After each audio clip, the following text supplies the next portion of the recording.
Hit the shower. Grab your coffee. And get ready to attack the weekend with Charlie Uczen and Jack Pembroke as they catch you up on everything Wisconsin sports you may have missed this past week, all before you even finish your breakfast. It's Wisconsin Sports Weekend, live from 12:50 a.m. and 105.7 FM The Fan Studios. Powered by the Potawatomi Sportsbook. How we doing, folks? How we doing? I'm Charlie Uczen. Got my guy Jack Pembroke on the other side of the glass there. And it is Wisconsin Sports Weekend, just like the big voice lady said, here on 1250 AM and 105.7 FM The Fan Studios, powered by the Potawatomi Sportsbook. We got a great show for you guys today here on this beautiful Saturday morning. Hopefully it doesn't get as hot as it was yesterday, Jack. Whenever I stepped outside, I was immediately covered in sweat. It was awful. I went through 3 shirts at the state fair, so yeah, I felt like the Swamp Thing. Yeah, it was bad. Today, again, hopefully a little bit nicer. I'm going to state fair today. Look for the tall guy with a lot of hair and a big orange jersey. That's me. Joe Thomas. Yeah, Joe Thomas. I can sign shirts. I'm not like Sparky. I'm not going to be afraid or disgusted by signing a shirt or even a belly. I'll sign a belly or two. I'm a big belly guy. I like signing a good belly. Charlie will sign a baby. Yeah, exactly. If you want me to sign a baby, I'll sign a baby. Please don't ask me to sign a baby, though. I'm going to pass on that. Signing the babies? Okay. Yeah. All right. Here on Wisconsin Sports Weekend at 9:20, we are going until 11 o'clock today, as always. At 9:20, we're going to talk about this Brewers win last night, where Blake Perkins just had one of the best plays of the season for the Milwaukee Brewers. And there's been a lot of great plays this season for this Brewers team, but last night was just absurd. So we're going to get into that at 9:20. And also the questions that come with a guy like Blake Perkins playing as well as he is. What happens with the outfield group when it comes to the playoffs? The starting pitching and relief pitching rotation, both those are about to get a lot stronger, which also means there's going to be a lot of tough decisions to make when the playoffs come around. We want to get into that. At 9:40 is On the Green, as always, with Mason Crosby. John Morton on the show there. Some of the most informational golf books I have ever checked out is AGP.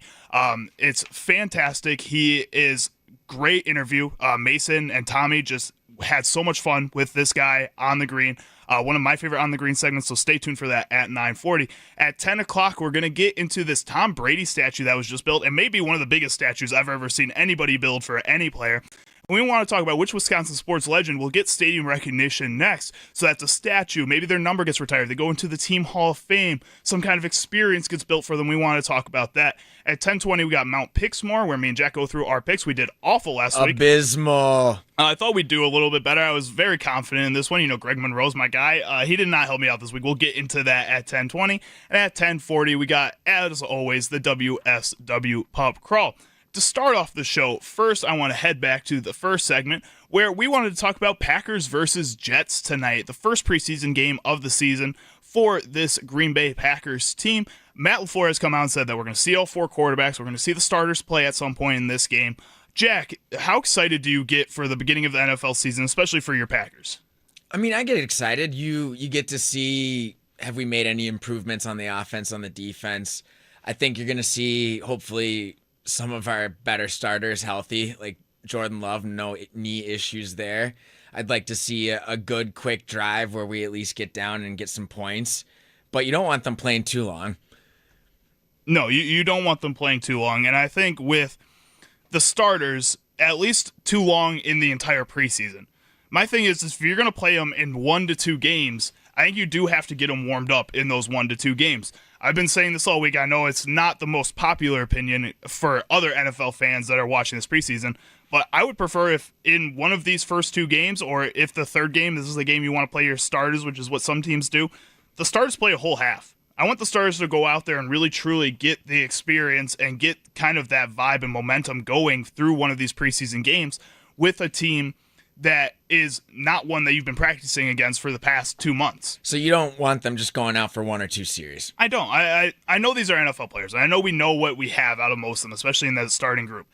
At the same time, I think what we've also seen is guys get injured at a higher rate in the first couple of weeks of the regular season lately. What we've also seen is a lot of players not find their groove in the first couple of weeks of the regular season. Last season, I said this on Wisconsin Sports Daily, we spent the first 4 weeks of the NFL season talking about how much the defenses are dominating the offenses and how it seems so just offset from what we're normally seeing in the NFL.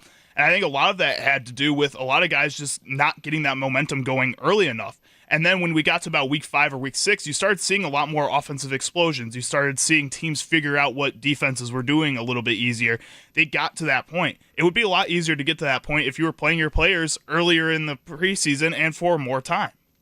I think that's important. You make a good point. It does seem, especially the last 2 years, and I know you hate this, with a younger team, we haven't looked in the first couple of weeks. There's just been glaring holes with inconsistency, with quarterback play, play calling, even the defense. I mean, our defense probably looked stronger at certain points in the first 4 weeks last year than our offense. So we weren't exactly super worried about that. But I think as a Packer fan, you've got to, in the back of your mind, at least think, hey, I'd like to see some early magic from Jordan Love. I'd like to see a 40-yard deep throw to either Savion or Matthew Golden or Jaden Reed, where it's like, okay, he can step up in the pocket. He looks fresh. Everyone without pads and shorts looks good at OTAs and practices. So you're all, I've seen the tape. He has made some really good throws, and I think a little bit of that is you've got a lot of speed now, and he doesn't have to throw checkdowns all the time. No, but also if you're going to be going with this run-first approach that Matt LaFleur has talked about, Adam Stenovich talked about it a little bit in one of his press conferences this past week. If you're going to go with that approach, then I think there has to be room for those checkdowns still, too. You have to find room for then a Tucker Kraft and a Luke Musgrave underneath in the middle of the field, a Romeo Dobbs who's not as much of a deep threat, but is great at those little out routes about 5 yards deep.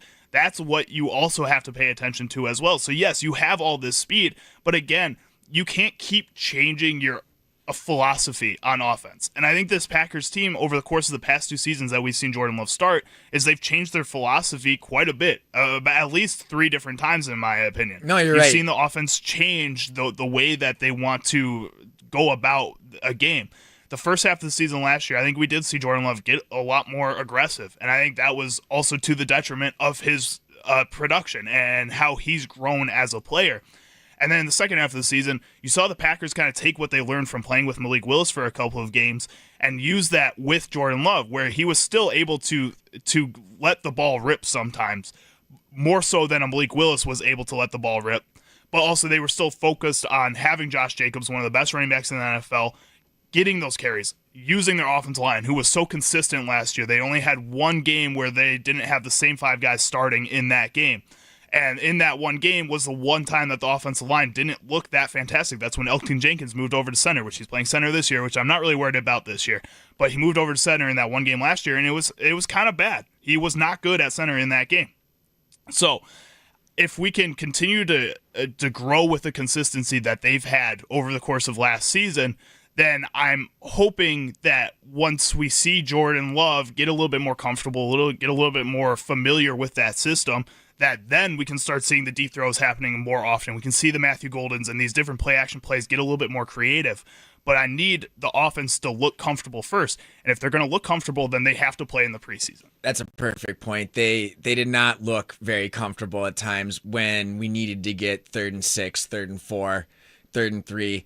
And I think I go back to where you said, hey, we might be heavy run at first, but we're going to dominate teams in those those intermediate 3rd down plays with a Jaden Reed, with a Luke Musgrave, Tucker Kraft, getting those under routes, because now we do have some speed, hopefully that's healthy, that can beat you up the seam and beat you up the outside with some of the young speedsters we have at wide receiver.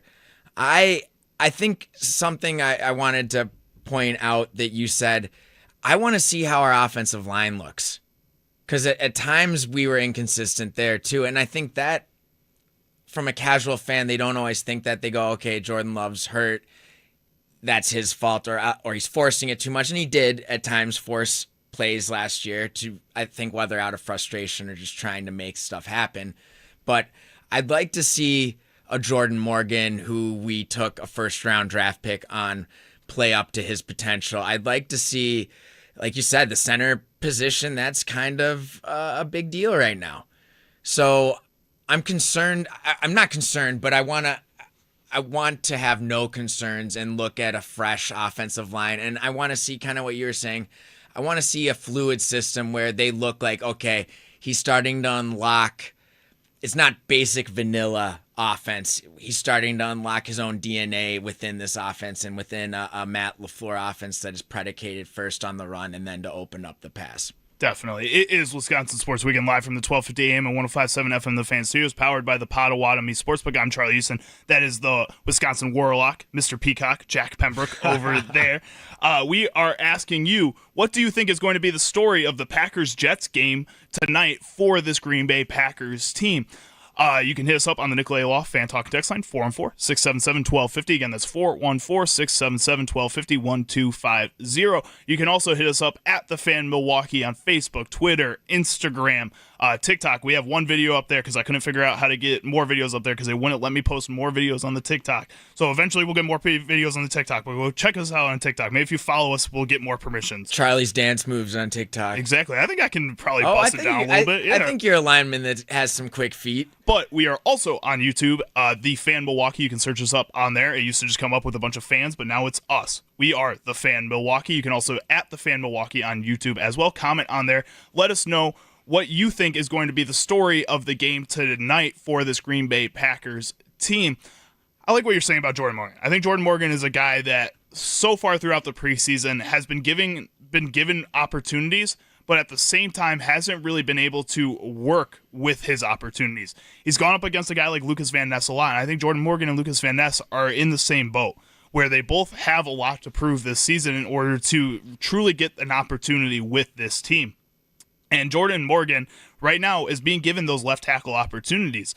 And that's because Rasheed Walker is currently out. There's a chance he may not play in the preseason at all, which is something that I think is a little worrisome in my mind for a guy like Rasheed Walker. I think if you're looking at this situation from his viewpoint, if I don't play, I don't get my contract, especially if Jordan Morgan plays well and they think that he can at least compete with me during the regular season. If they think we can do a rotation in the regular season, I'm screwed if I'm Rasheed Walker because I'm not getting that money from them.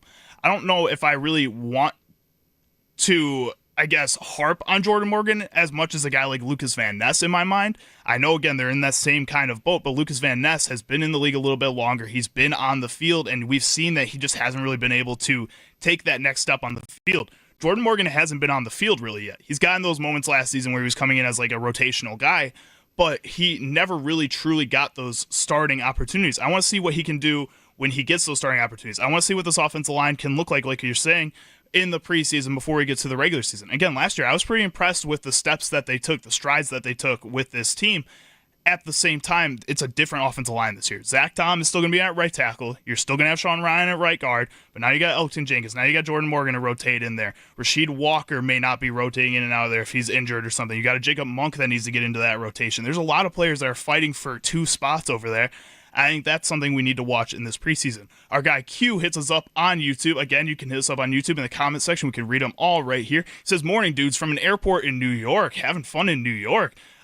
You thought the Milwaukee Brewers series was there, Q? What's going on, buddy? I don't know what's going on." He says, "Running back may be interesting with the injuries. That is definitely something that I want to pay attention to in this game. We got guys like Marshawn Lloyd who haven't really been able to stay healthy with this Packers team. And chances are he's not going to get a whole lot of run in this game, especially if he's not going to be healthy. But then you got like Chris Brooks, Abakandi, I think is how you say his name, from the Jets. They were talking, and he had a great practice the other day. They were really hyped about him. You're going to see a lot of players get into that group. The reason I don't know if it's really going to be that interesting is because of Josh Jacobs. I think, yes, you want to know who that backup running back is going to be because it's going to be it's going to be Josh Jacobs for a majority of the regular season unless he gets hurt. Yeah, he's a bell cow. If he gets hurt, though, who's going to be that backup? I think the other problem with that, though, is do we really care who's going to be that backup? If we can trust the offensive line, if we can trust the play-action game, I think most guys can fill into that spot with Josh Jacobs out in those situations. I think we saw it last year with a guy like Brooks stepping in for a guy like Josh Jacobs. Emmanuel Wilson. And Emmanuel Wilson, exactly. And yes, they're not Josh Jacobs, but they're good enough. They're good enough to win you games or help you win games. Emmanuel Wilson, I saw him, I was watching at a fourth preseason game, and we're in a box and none of these people care, right? And I see him break up some things, and my dad's like, he could be a good, serviceable back. He can catch the ball too. I think he's not Josh Jacobs, but I think when called upon, he can do some things for us on offense. I think so. I think there's, again, what I believe in is Matt LaFleur. I think Matt LaFleur is a very great offensive coach. I think a lot of people think that he deserves more discredit than he does credit for a lot of situations in these games. And I know there's people that believe he's on the hot seat. And I would say he's on a hotter seat than some other Packers fans believe he is. I don't think he's completely safe. He's on a lukewarm seat. They didn't give him a contract extension yet. Sure. That's kind of what it comes down to. And I know they want to see what's happening this season with this team. It's a new president. It's a new situation in that front office.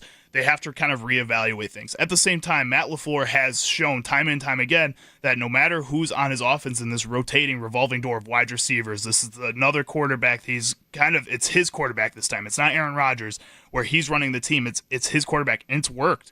It's been good enough to help this team get to the playoffs. Now we need to see them take that next step. And I know the preseason isn't going to tell us if that takes the next step.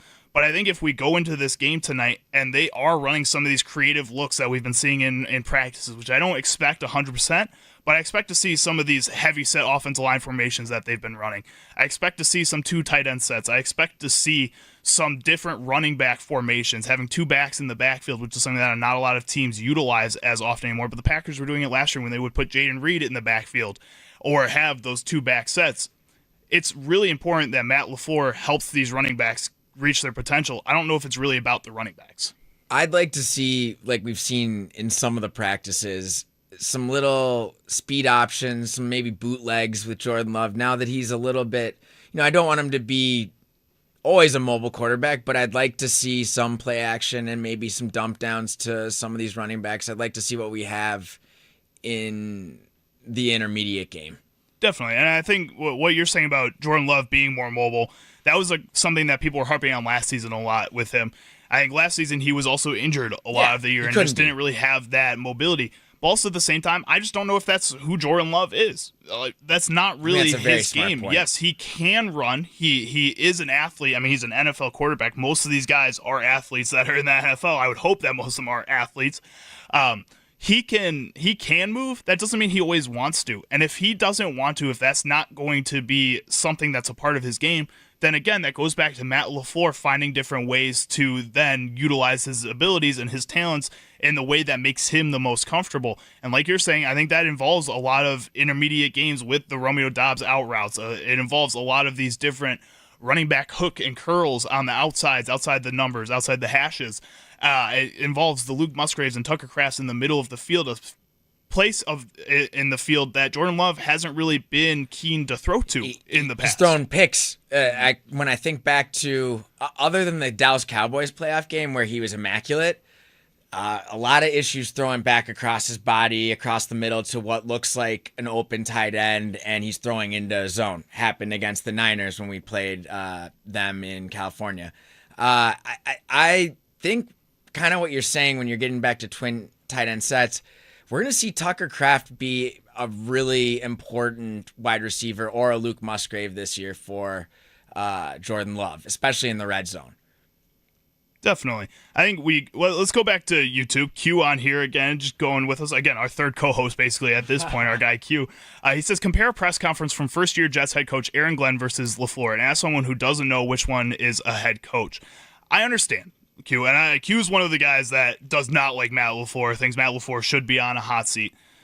At the same time, I think you could watch every single coach in the league, and you are going to see multiple different personalities. Aaron Glenn is a more fired-up coach. That's his personality. A lot of defensive coordinators that do become head coaches are like that. That's who he worked with in Detroit, was a Dan Campbell who has that type of personality.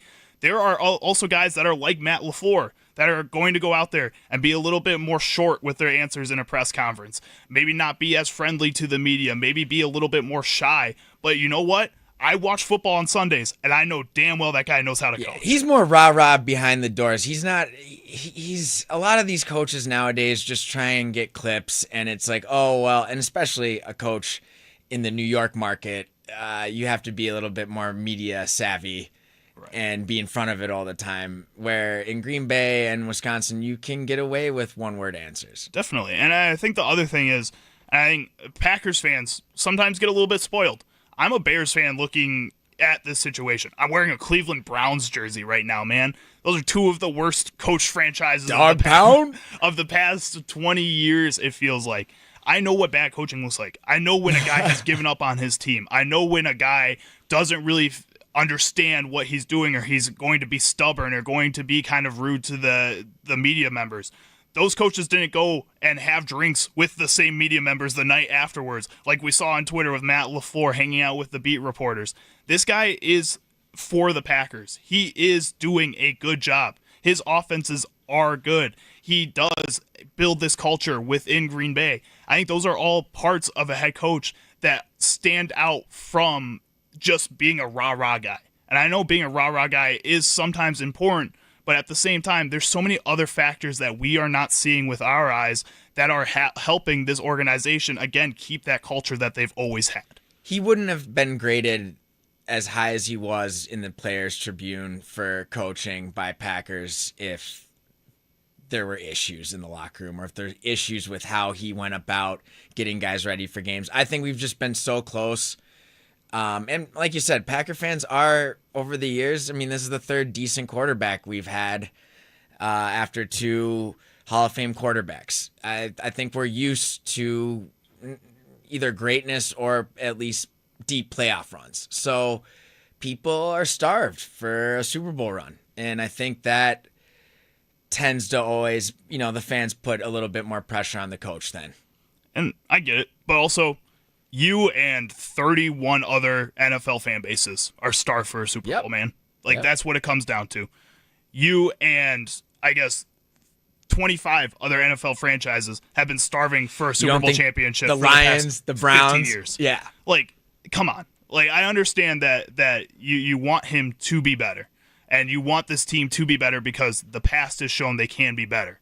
At the same time, give it a little bit of time. I'm happy in him, man. Are you reading this? He would be a great coach for the Bears. LaFleur standing on the shoulders of 100 years of team culture. But again, there's something to keeping that culture going. Sure. There are people who can tear down cultures. Again, the Chicago Bears had a culture for a while. From 1980 through 1995, they were this vaunted defense that was just had this culture of just being aggressive and mean. That culture is not there anymore.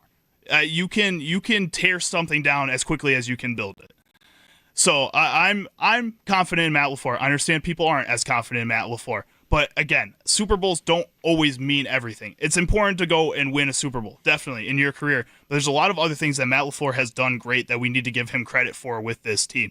It is Wisconsin Sports Weekend, live from the 1250 AM and 105.7 FM The Fan Studios, powered by the Potawatomi Sportsbook. I'm Charlie Uczen. That is Jack Pembroke over there.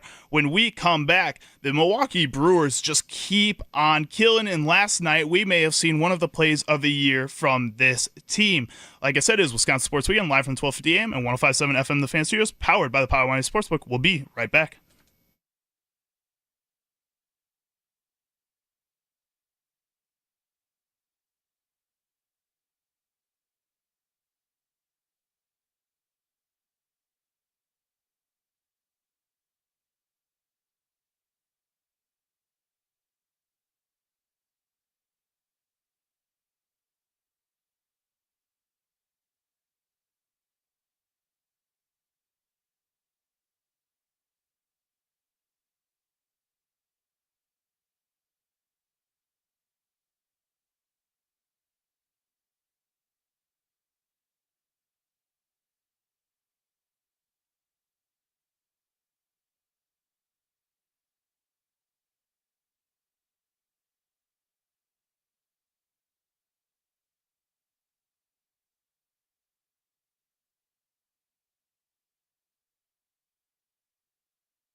And McNeil into center field, a base hit.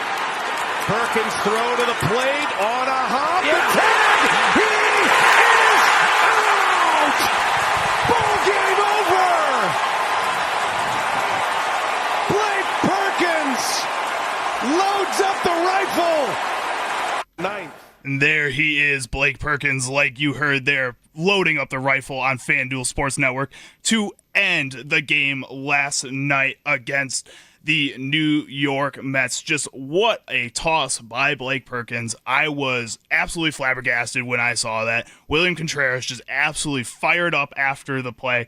Just electric. Awesome game. A lot of fun. Bryce Trang has a 2-run home run in this one as well. I was a little nervous when we first started. Juan Soto has that solo home run early on. But you know what? We never let doubt seep in with this Milwaukee Brewers team, as I've learned with that Chicago Cubs series last time when they started down 3-0 and came back all the way. It is Wisconsin Sports Weekend live from the 1250 AM and 105.7 FM The Fan Studios, powered by the Potawatomi Sportsbook. I'm Charlie Uczen. That's Jack Pembroke over there. And also joining us now is my guy Tommy Wirtz, host of the Lead Off Show. Tommy, how you doing today, my man? I'm very good this morning. How are you guys doing, gentlemen? Doing all right. Good to have you in the studio. Good. So, as I just said, Tommy is the host of the Lead Off Show. You can hear the Lead Off Show here on The Fan tonight at 5 p.m., where Tommy's going to break down everything that happened in this game today for you. Go through the lineups for tonight, let you hear from the manager, let you hear from our guy Andrew Wagner, go over to the Potawatomi Sportsbook, build a lineup. It's a lot of fun with our guy Tommy Wirtz here on the Lead Off Show, powered by the Potawatomi Sportsbook, tonight at 5 p.m. So in this game last night, you get a guy like Blake Perkins having a phenomenal throw like this. He's been on a tear offensively for a little bit of a time now since he's come back from the injured list. I mean, how excited are you about a guy like Blake Perkins being added into this lineup? Oh, I think that yesterday, the first text message I sent after that throw was, all right, well, it was nice knowing you, Garrett Mitchell, right? I mean, Garrett Mitchell's done now. Blake Perkins has been phenomenal since coming back here with the Brewers. During this stretch now, Blake Perkins, he's batting .276 over the time. He had 3 homers over the road trip. And you know what he does in the outfield is really, maybe it's the best on the team. He might be the best defensive player in general, and he's probably the best defensive outfielder. And that throw yesterday, I still think that the best part of it is Bill, our guy Bill Contreras, just absolutely deking it out. And Pat Murphy brought it up in postgame too when he had his kids up there. He's like, "Did you guys see what William did after that?" So I think that was really a big part of the play. And it just seems like the Brewers have this happen all the time, where it's a defensive play to end the game. You look back, it was the Red Series last year when Blake Perkins made the same throw to get Stuart Fairchild out at the plate. And then I remember when I was working for the Brewers, opening day 2019, Lorenzo Cain robbing the home run to clinch the game. Carlos Gomez robbing Joey Votto the home run to clinch the game. So they end the game on a defensive play a lot, it feels like, at the plate or robbing a home run, whatever one you want to go with.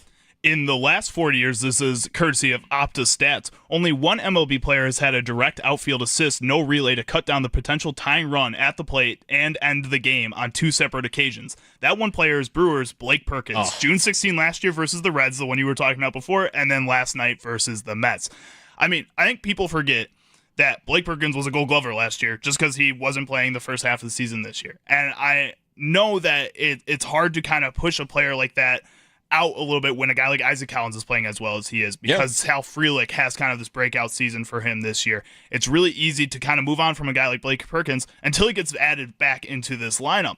Now, not only is the outfield getting stronger with the addition of a Blake Perkins, but the rotation is getting stronger. The bullpen is getting stronger. We're getting guys like Robert Gasser back. We're getting players like Shelby Miller, who the Brewers traded for from Arizona at the trade deadline. He's now on the MLB roster here. Rob Zastryzny. I keep saying Zastryzny. Zastryzny. I've been trying to practice it. Zastryzny, he's coming back into the rotation or the bullpen here. You're getting a lot of names coming back into this Brewers clubhouse, which also worries me a little bit when we come to the playoffs, because I think there's a lot of big decisions that need to be made about the lineup, about the starting rotation, about the relief pitchers in this with this team, especially if you're going to be the one seed. If you're going to have one of the best shots to go and make a World Series run, you need to make the right choices, which is why we are asking you, out of the outfield, the starting pitchers, the relief pitchers, which of those players are going to be on the playoff roster when it comes around? Guys like Blake Perkins are going to be battling with guys like Isaac Collins, guys like some of these other players that are going to be getting the run in the outfield. A guy like Jake Bauers, because an Andrew Vaughn has been so hot, is he going to be on a playoff roster? Because Rhys Hoskins is going to come back healthy here. It's a lot of big questions. You can hit us up at the Nicolay Law Fan Talking text line, 414-677-1250. Again, that's 414-677-1250, 1250. Here on Wisconsin Sports Weekend. You can also hit us up on Facebook and Twitter at The Fan Milwaukee, on Instagram at The Fan Milwaukee, and on YouTube. We are live streaming on there. Our guy Q is our third co-host on this show all the time, always chatting with us in the chat. You can be like Q. Talk with us on YouTube. We'll respond to you on there. Jack, I want to start with you over on that side of things. With this rotation, we've talked about it a lot throughout this past week on Thunder at the Fair, on Wisconsin Sports Daily. If the Brewers have to play in this first round, who are your three starters that you would have at the top of that rotation there? You got Brandon Woodruff, who's pitched really well. He pitched another great game last night. You have Quinn Priester, who's been phenomenal this season, way exceeded expectations.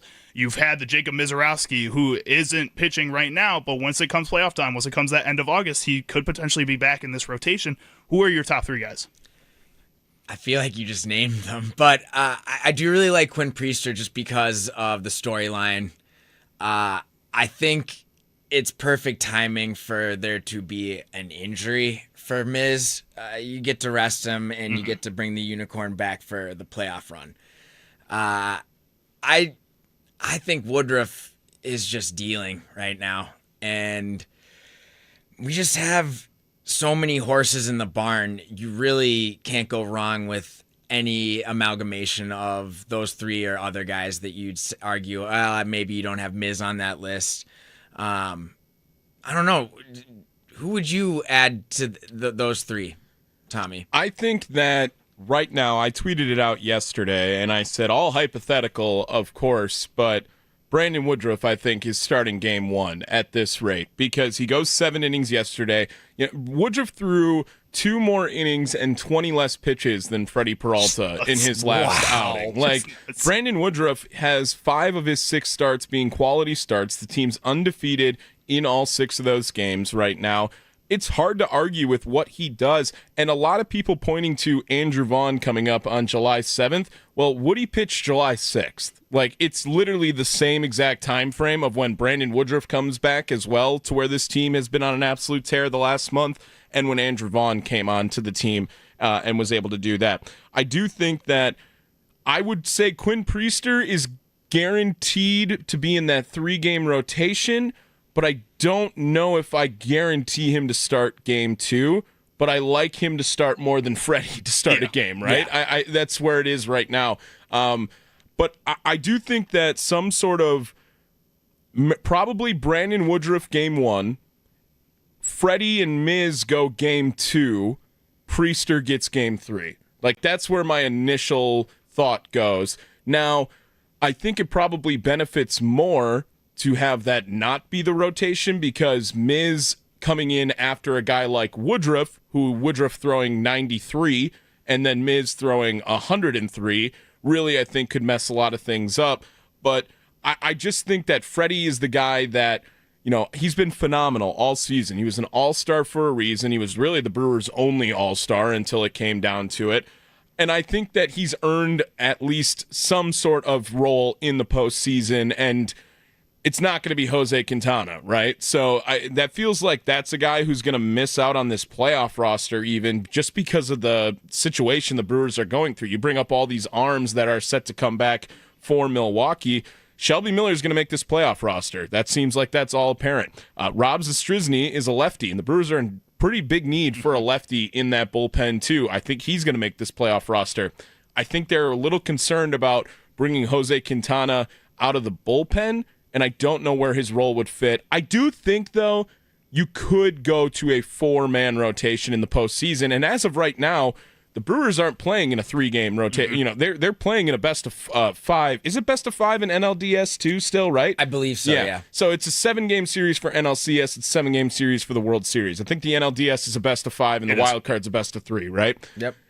I wouldn't hate bringing Jose Quintana on to the playoff roster because having one lefty to start a game seems like it could be a benefit. Yeah, but if the Brewers want to do that, like, it feels like they could have an opener with D.L. Hall or Aaron Ashby as well at the same time. Plus, they have the flexibility to come out of the bullpen. Definitely. And I think with Jose Quintana, my biggest question is if you're going to keep him, or if you're not going to keep him off the play, or if you're going to keep him off the playoff roster, what was the point of signing him at all this season? If I'm being completely honest. Sure. He was signed to be that playoff guy, wasn't he? He was the experience, that guy that's been deeper into playoff runs with multiple teams at this point. He's a guy that constantly performs in the playoffs. And I think the other thing is that he is such a veteran and has become a leader in that clubhouse. We've talked about it, the relationship that he has with Jacob Mizorowski to this point. And I think that, yes, it's not going to hurt Miz that much if you have to keep Quintana off the roster. That's not going to be that big of a deal. I'm sure they can still text and FaceTime each other. I'm sure Quintana can still come hang out in the clubhouse before a game or during a game. That's all fine.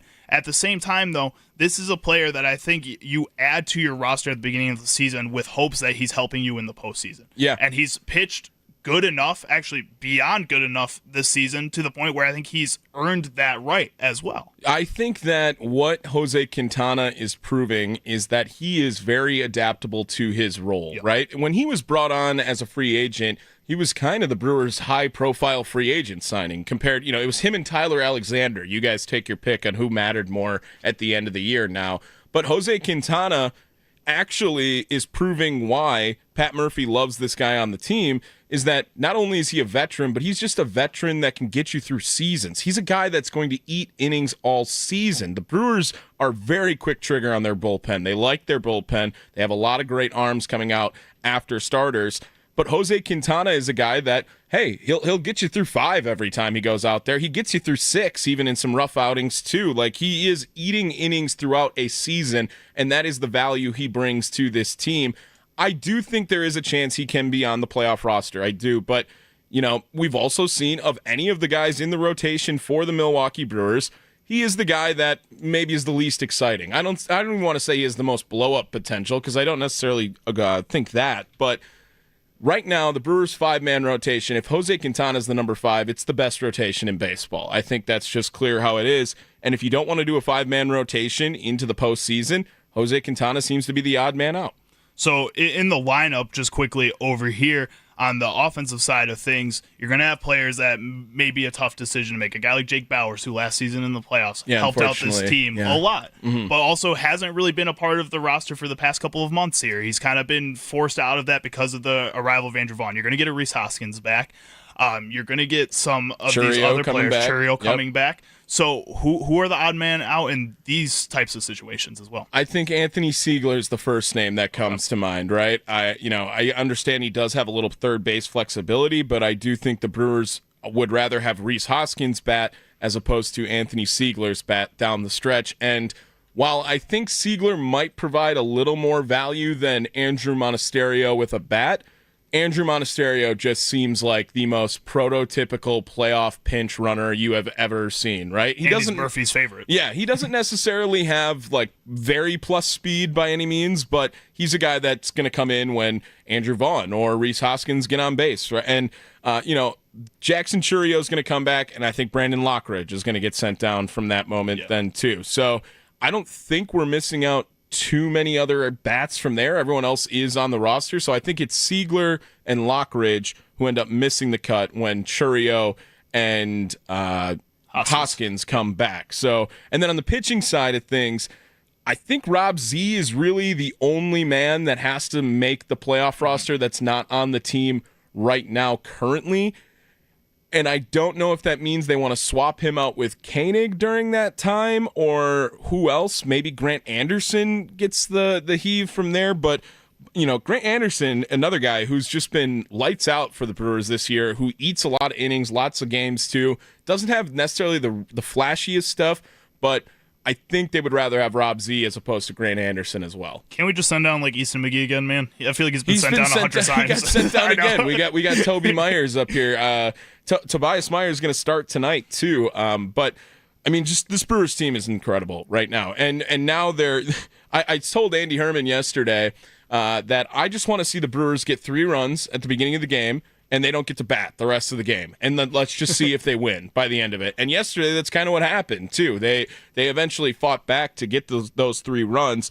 But I am, don't let them start winning games where they don't get more hits than you, because that's going to be a problem down the stretch. And they just keep finding ways to win. It's an extremely exciting summer. Mark Antanasio fooled everyone where it's not just about winning World Series, right? It's about providing a summer of fun and passion and entertainment. And damn, he did it. He did it. He tricked us all. He got it. So now if the World Series does come, that's going to be very, very special too. And, obviously point it back to like the Euchre year right now on top of it. First season without him, and the power of friendship taking over.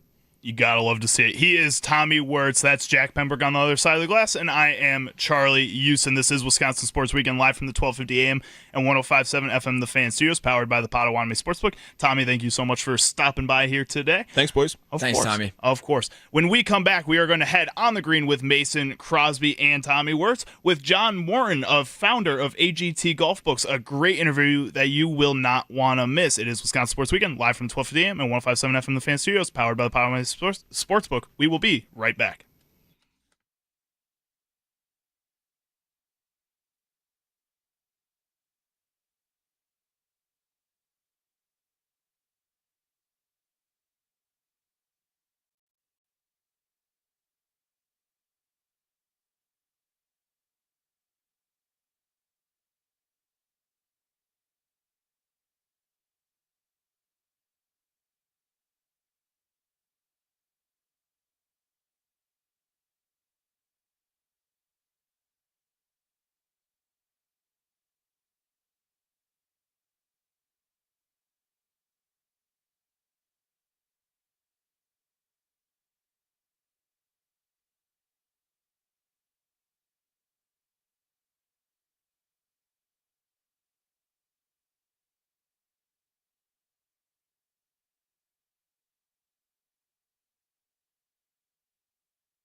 What's the latest on the PGA Tour? What course do you need to get out and play? What's the latest from the local golf pro? It's time for On the Green, presented by Alice Windows, Doors, and More on The Mason Crosby Show with Mitch Thunder Nellis. Presented by Verizon, Milwaukee's #1 network, broadcasting live from the 1250 AM and 105.7 FM The Fan Studios. Powered by the Potawatomi Sportsbook. Yes, another edition of On the Green on the Mason Crosby Show, presented by Alice Windows, Doors, and More. Joining us now, it is John Morton, author of AGT Golf Book. Follow him on Twitter at JohnMorton215. John, how are we doing today, my friend? Fantastic. Appreciate you guys having me on the show. Awesome, John. Yeah, I really appreciate you jumping on the green on the Mason Crosby Show. One of my favorite segments because we get to talk a little bit of golf. So just tell everybody a little bit about your golf story, like how you got into the game, where you're at and kind of your PGA Pro journey, and then then we'll just kind of dive in from there. Yeah, I appreciate that. And again, thanks for having me on today, Mason. It's been a long time. You and I have kind of, interacted through our mutual friendship with Purcell Farms and Farm Links and That's right. Ministries. So it's great to finally get to chat with you. Awesome. But yeah, so I've been playing golf for almost 3 decades now. Grew up in Philadelphia and became a PGA professional for about a decade. A club professional, that is, not on tour, but running golf courses, managing golf courses, things of that nature, and left the industry a few years back. And at the time that I left the industry, I really started to actually dive into golf history and learning all about the origins of the game, not just here in the U.S., but the origins of the game over in the U.K., in Scotland, and in St. Andrews. And that's really where the last 5, 6, 7, 8 years has led me is over to Scotland quite a few times. I'll actually be going over literally next Friday again. Oh, so man, come on! I was just talking about a Scotland-Ireland golf trip with one of my buddies yesterday. So I'm going to get another one on the books. Yeah, absolutely. So been diving into the history of the game over the last few years and. More specifically, collecting artifacts and memorabilia, related to the history of the game.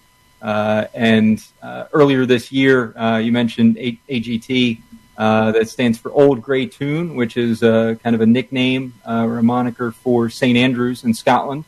Oh, wow.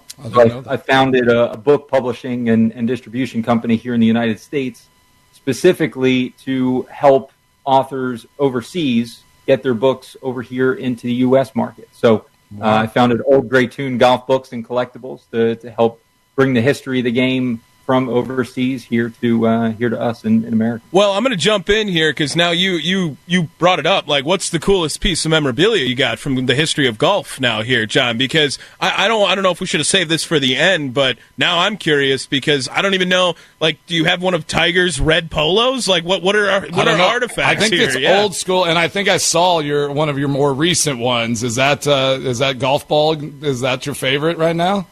So that is undoubtedly my favorite, and it shot up to the most prestigious item in my collection, undoubtedly. So, Tommy, to your question, I actually just posted yesterday and shared the story of something that I just acquired last week. And I will actually literally be flying over to London next Monday for 24 hours just to be able to pick this item up and come back with it. That's awesome. But I bought a golf ball, Tommy, from that was made 175 years ago. Oh, by old Tom Morris. So cool. What? The thread that I posted on Twitter really gives a lot of the history about the golf ball. But old Tom Morris was kind of the grandfather of the game of golf over in Scotland. He really helped kind of bring it through the 1800s and make it a modernized game. But it's a golf ball that he made himself around 1850, give or take a year or two. And what is it made out of? Is it hay? Like, well, I can't. I'm looking through this right here, and I'm like, it's like yellow. Like, is it what? I don't even know what golf balls are made of now. I guess like some sort. I just thought they were like rubber bands, just like infinitely tied together or something. What is it made out of? Yeah, so Inside the the golf ball that I just bought from about 1850 is leather on the outside, and it's actually stuffed inside with feathers. It was actually bird feathers that were used to stuff inside, and through a quite literally like a recipe, if you will.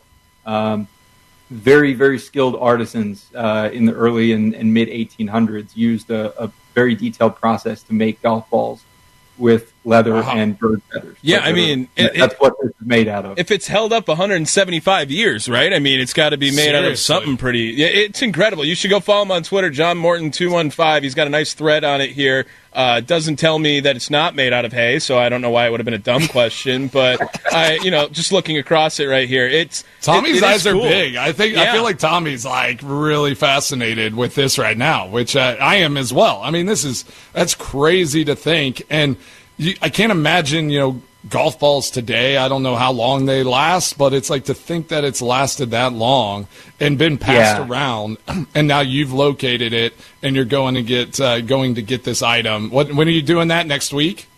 Yeah, I'm flying over Monday night, arriving Tuesday, and I'll be in London for all of about 6 hours. But I'm gonna. I decided this morning, actually, kind of last minute, that I was going to do that. So I'm going to document it all on Twitter, kind of do some live tweeting, essentially, throughout the travel. But yeah, literally 24-hour trip just to fly over to pick that up. That's so awesome. So then you're going to head up to Scotland after that, right? Is that the plan? Well, I'm coming back home, and then I'm going back over on Friday. And then go, wow, okay. So my wife is coming with me to Scotland, so I can't go over and not come with her and have her travel separately. So yeah, I'll come back over on Tuesday night, and then Friday afternoon we fly over to Scotland for 10 days, actually. Okay, awesome. And yeah, let me ask you a little deep dive into how your PGA being a club professional, that journey, and then we'll dive back into the AGT golf book and like kind of some of the special things that you've been able to showcase and get from overseas to highlight the history of the game, because I'm a big history buff. I love all of that. That's why I love going to Scotland, going to Ireland, going and just seeing where all of these things started. It helps me to appreciate playing the game every time I get out there. At least that's what I tell Molly, my wife, is like, I just appreciate the game. I have to do this in honor of the ones that came before me. But yeah, tell everybody like what the different levels of PGA professionals are. And because I saw in your thing, you were a PGA Class A, right, pro.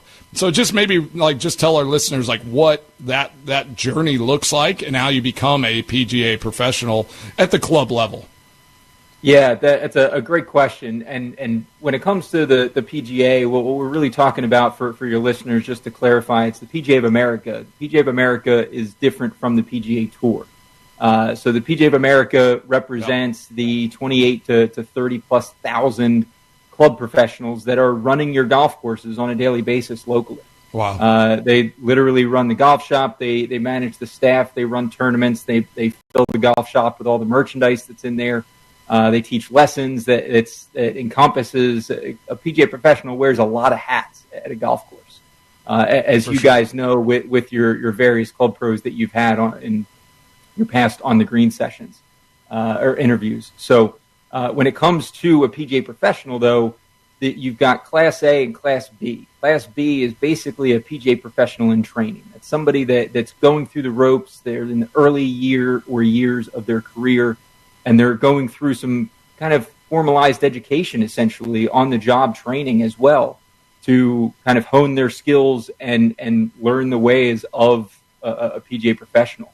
And then once you go through a series of tests and exams, one of which is a playing ability test with the PGA of America, and you pass all of those, then you're able to get elevated to your Class A PGA status, which is, in a sense, kind of a light metaphor here, kind of like a doctor getting his PhD. It's that certification that helps people understand, helps outsiders understand, hey, this individual is trained, they're educated, they're knowledgeable, and they know exactly what they're talking about. It's like you're a black belt in golf, John, at that point.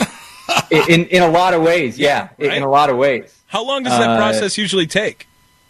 So there's two different ways somebody can do that. Either through college, through like a formalized 4-year degree, where over those 4 years they're doing various internships, but it's a full bachelor's degree. That's what I did going through college. But nice. A lot of club professionals will do it just as they may leave college and become an assistant professional, or just join the golf staff at a nearby club and then want to go through that process. That might take them, 2 to 3 years. But it's some pretty intensive online training and classes and exams they would go through. Awesome. We got John Morton, founder of AGT Golf Book. You can find him at John Morton 215, former PGA Club Pro and collector of all things, the history of golf. So let's dive into this venture you're on now with the AGT Golf Book. Just kind of tell everybody like what it is and like how they can maybe go find these historical books and these books that maybe we don't have ultimate access to all the time. Just kind of tell us that journey and how people can get hooked into that. Yeah, so a couple of years ago, I was fortunate to make a trip over to Scotland with my family, with my wife, my brother, and both my parents for my father's 70th birthday. We took them over there to kind of celebrate, kind of go explore the heritage and history of our family, trace that back to Scotland. But we also went to St. Andrews and went to the 150th Open, British Open that was there that week. So awesome. And while we were there, I was able to make a number of connections with some historians and some authors that I've gotten to know through social media. And stayed in touch with them, and last year my wife and I went back over to Scotland, just the two of us, for a golf trip, and I was able to reconnect with a number of those individuals and really kind of get to know them at a much deeper level. And one of the things that I learned while I was with them was the challenge that they have with sharing and spreading, quite literally, the history of the game, just because of the cost, the high cost of shipping, essentially, for an American buyer to buy one of their books from overseas. If you buy one book, shipping is going to be a lot of money. It's going to be very costly. So I worked with a number of authors to kind of form this company that I founded back at the beginning of the year, and I'm importing all of their books from St. Andrews, from Scotland, from the UK and beyond, here into the U.S. so that Americans can have easier access to the history of the game.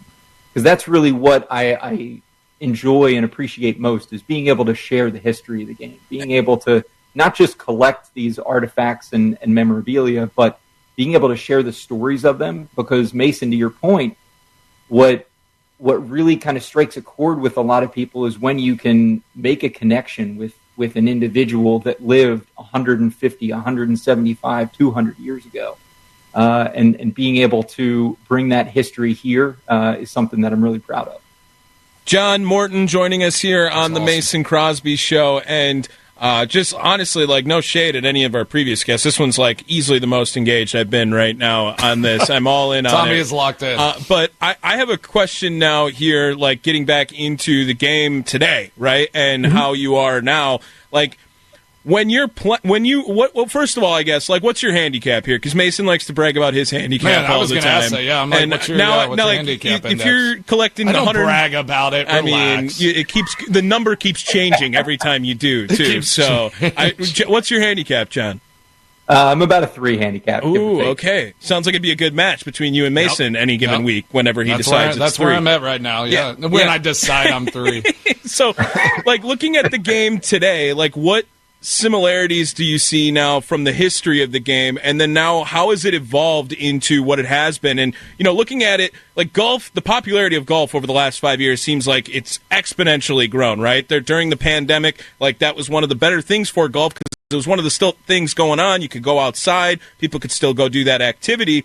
But, like, looking at what the history has been, all the way from a 175-year-old golf ball to now today, like, what similarities are still there other than, like, maybe the etiquette and what goes into it, but, like, that you see still implemented that is very important in today's golf? Yeah, it's a fantastic question. And what the first thing that comes to mind when you say what's similar between the game today and back then is a lot of the things that we argue about today. The game argued about, golfers argued about, rules officials argued about back then too. Distance being a good example of that. People say today that the golf ball goes too far, that clubs, make the ball go too far. That argument has been made several times over as new versions of golf balls have been created over the course of the history of the game. So history repeats itself is the first thing that I would say. Sure. But the other thing, kind of along similar lines, from a history repeats itself standpoint, is new types of clubs coming out.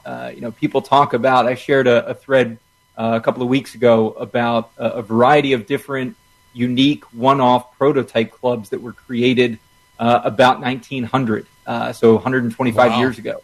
And people talk about Bryson DeChambeau today being so innovative in his unique style of, creating all irons that are one length and creating, a putter that goes straight down, into the head. He's not as outside the box as people think he is, because a lot of those things were also done 100+ years ago. Wow. That's cool. So the game has reinvented itself many times over, but all the while kind of retaining, Tommy, to your point, the etiquette has remained, the foundations of the game have remained in terms of many of the original rules, and kind of the aura of the game has really remained over the course of history. All right, man. Hey, we will have you on again, and I want to I actually want to deep dive into some of these historical books and some of the things that you're bringing over, because I think Tommy and I could talk to you about this the rest of the show. But unfortunately, we have to get to the next segment and get on a break here. But I tell our listeners before you go, kind of plug your stuff.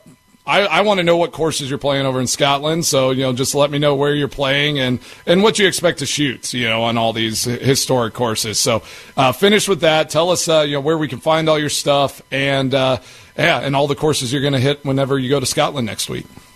Yeah, so on both Twitter and Instagram, you already mentioned my handle at John Mortons, JOHNMORTON 215. Same handle on both platforms.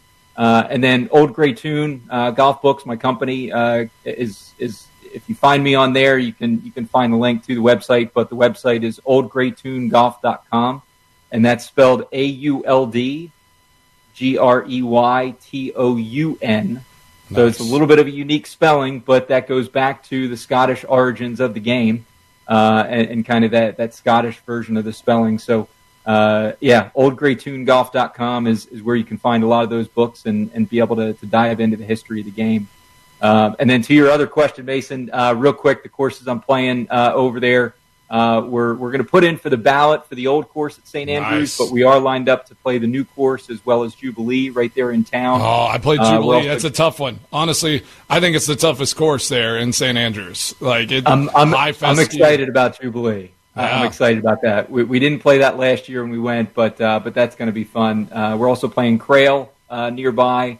And then we're going over off the west coast of Scotland to a small island, actually, to be able to play the island of Arran, to be able to play a number of courses, including Shiskin, which is a very, very well-known 12-hole golf course, which is pretty cool. And then we finished the trip at Prestwick, which is the original Open, yeah.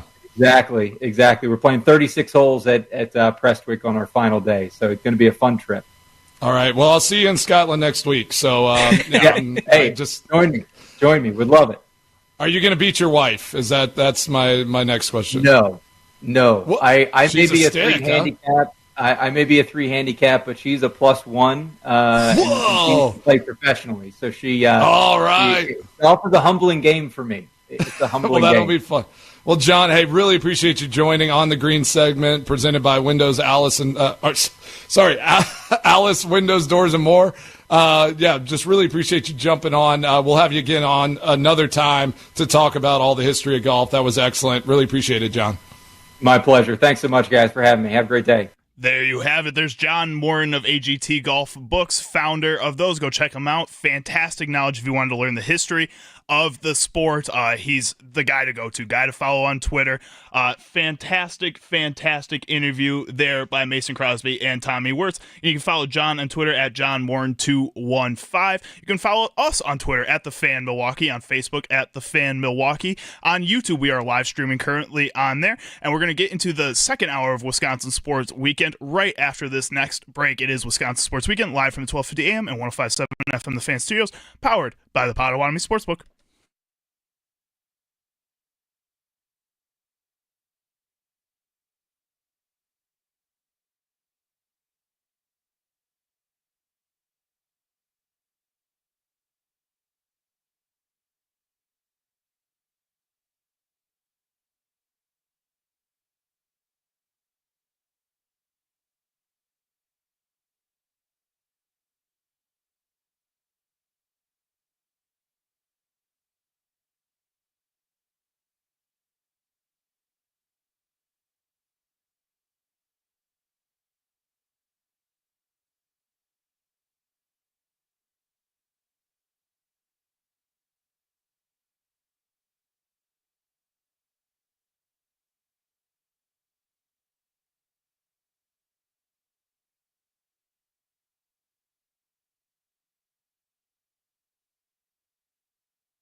Hit the shower. Grab your coffee. And get ready to attack the weekend with Charlie Uczen and Jack Pembroke as they catch you up on everything Wisconsin sports you may have missed this past week, all before you even finish your breakfast. It's Wisconsin Sports Weekend, live from 1250 AM and 105.7 FM The Fan Studios, powered by the Potawatomi Sportsbook. How we doing, folks? How we doing? Like the big voice lady just said, it is Wisconsin Sports Weekend, live from the 1250 AM and 105.7 FM The Fan Studios, powered by the Potawatomi Sportsbook. I am Charlie Uczen, got my guy Jack Pembroke on the other side of the glass over there. We have a great second half of the show here for you, but if you missed the first great half of the show, don't worry, you can head back on your free Odyssey app or wherever you get podcasts, iHeartRadio. You can head over to YouTube and follow the stream on there. We are live streaming the Fan Milwaukee on there. You can also head over to Facebook, Twitter, Instagram, at the Fan Milwaukee. React to any of the questions we've been posting. Like some of the clips that we've been posting from the shows all week. If you missed Andy Herman and the Pack-A-Day radio show from 8 to 9 during the week, from 9 to 11, we have the Mason Crosby show with Mitch Thunder Nellis. From 2 to 5, we have Wisconsin Sports Daily with Steve Sparky Pfeiffer and myself. And then throughout the week before every Brewers game, you have the leadoff show hosted by Tommy Wirtz, powered by the Potawatomi Sportsbook. In the first half of the show here today, you missed us talk about the Packers versus Jets tonight. What do you think is going to be the story of the game for the Green Bay Packers? You missed us talk about the Milwaukee Brewers with our guy Tommy Wirtz of the leadoff show. Which players are going to be bounced out of this lineup when it comes playoff time for that team? And then you also heard On the Green with Mason Crosby. He was with John Moran, founder of AGT Golf Books. A great interview there. If you want to check that out, feel free to head back again on your free Odyssey app, on YouTube, at thefanmilwaukee.com. You can head over there, find the interview on there. You can hear On the Green every Friday and Saturday at 9:40 a.m. on the Mason Crosby Show on Fridays, and here on Wisconsin Sports Weekend on Saturdays. As we head into the second hour of Wisconsin Sports Weekend here, at 10:20 we got Mount Pixmore, where me and Jack did not do very good this week. We're hoping for a little bit better luck in the weekend here, and at 10:40 we got the Wisconsin Sports Weekend pub crawl as always. Before we get into the Mount Pixmore segment of the show here, we wanted to discuss memorializing people. The New England Patriots yesterday unveiled their latest statue of legend quarterback Tom Brady, one of the greatest players of all time. The statue is absolutely massive. It's got to be like 12 feet tall. At least.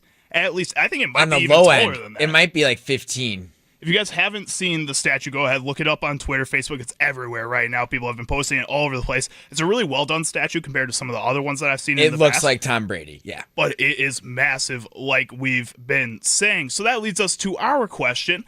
With all the legends that are in Wisconsin sports, we see players get memorialized across stadiums all across the country. Statues are built, jerseys are hung in the rafters. You see people's names get put into Hall of Fames for respective teams. You see different experiences put up outside stadiums to memorialize different people.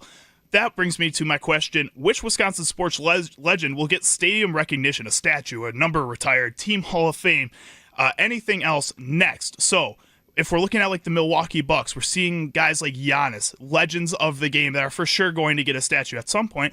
But hopefully we get another 5 to 6 years of Giannis in Milwaukee, and we don't have to worry about building a statue yet because he's still currently on the team and still currently playing basketball. There's going to be guys that are going to be retiring soon. You get guys like Aaron Rodgers who are in Pittsburgh who has hinted that this may be his last season. Jack, I'm going to start with you. Who do you think gets memorialized in a Wisconsin stadium first? So you kind of made me change my mind last minute, which is what I love about this show. We pivot when we need. I think Rodgers to get a statue.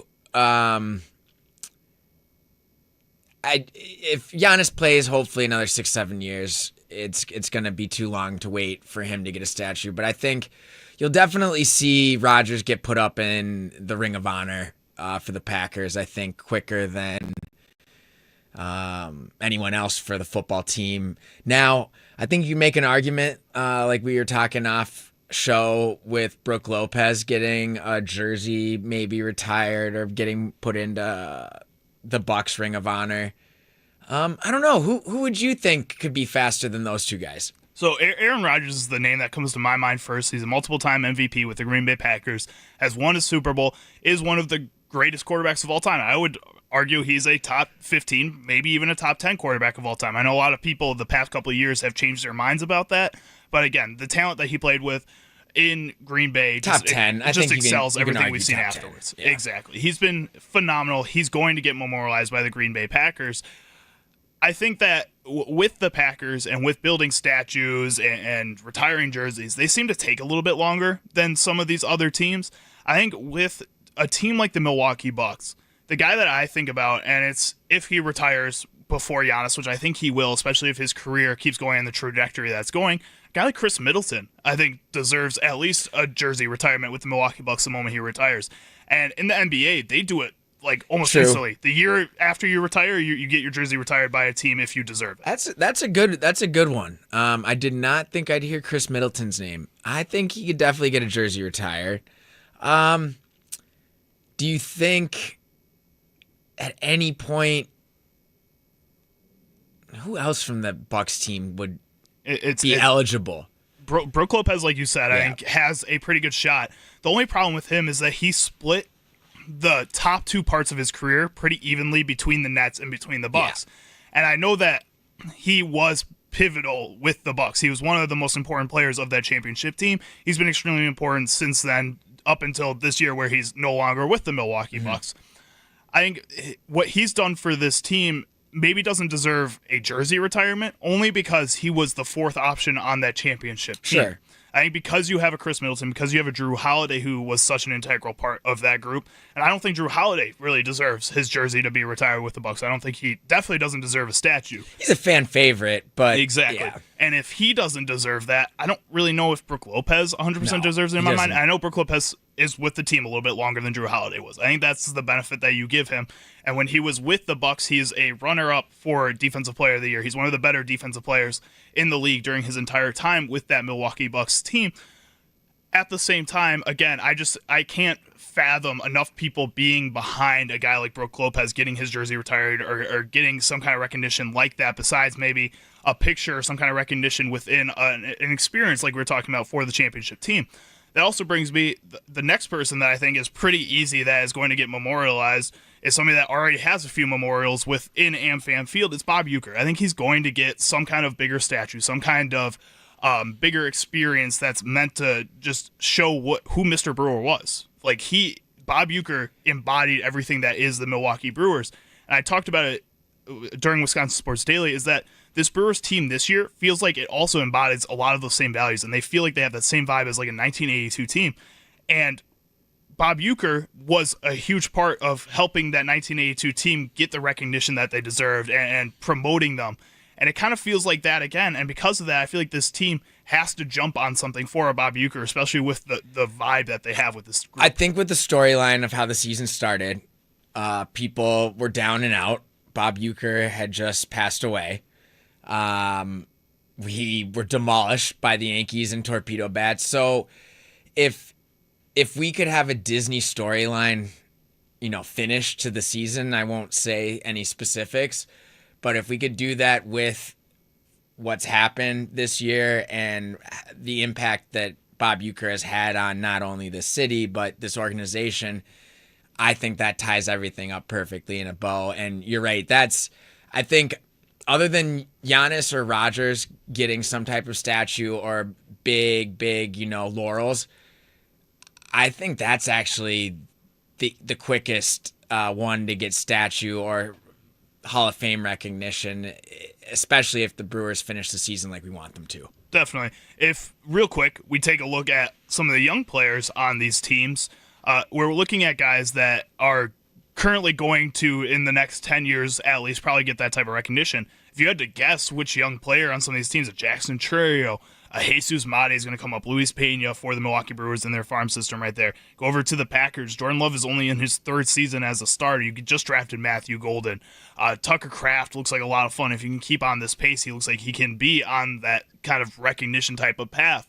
Jaron Cooper looks fantastic. Jack, who is one player that you're putting your money on to eventually get into this type of category? Okay, you've heard me say this a couple times on the show. He reminds me of a baby Ray Lewis, Edgerrin Cooper. He is going to get a jersey retired. If he knock on all the wood in the studio back here, but I really do think he can be something very special at the linebacker position. He's just so mature for his youth. He came in and they lauded him with he knows what he's doing. He's able to read everything. The game's slow for him. I just think he's got the best chance of young studs on the Packers, especially defensively, to get some recognition with the team or be in the Ring of Honor.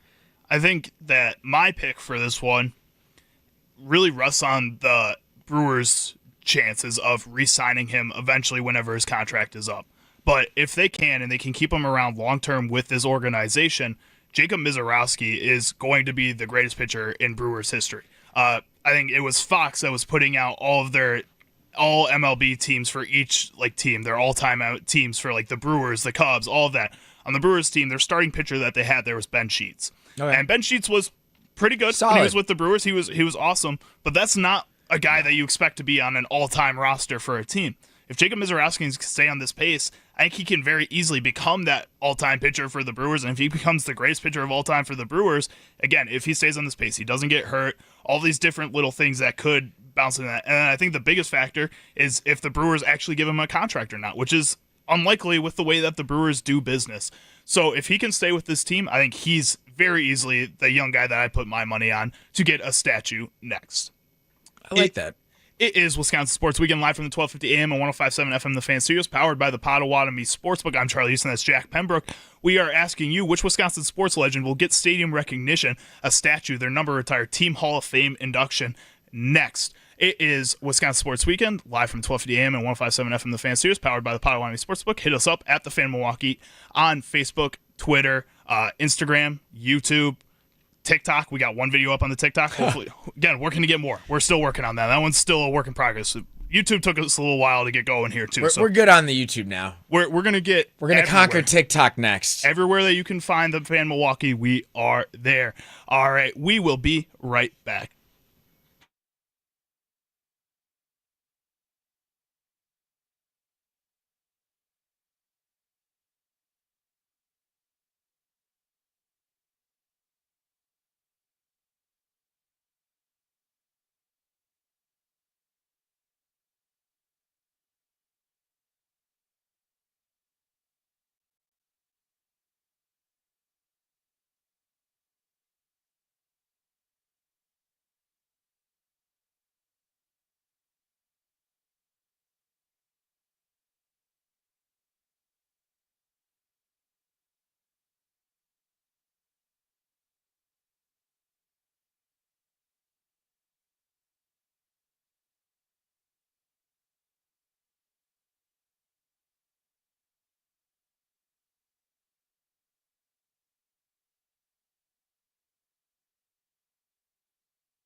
heroes, my hero.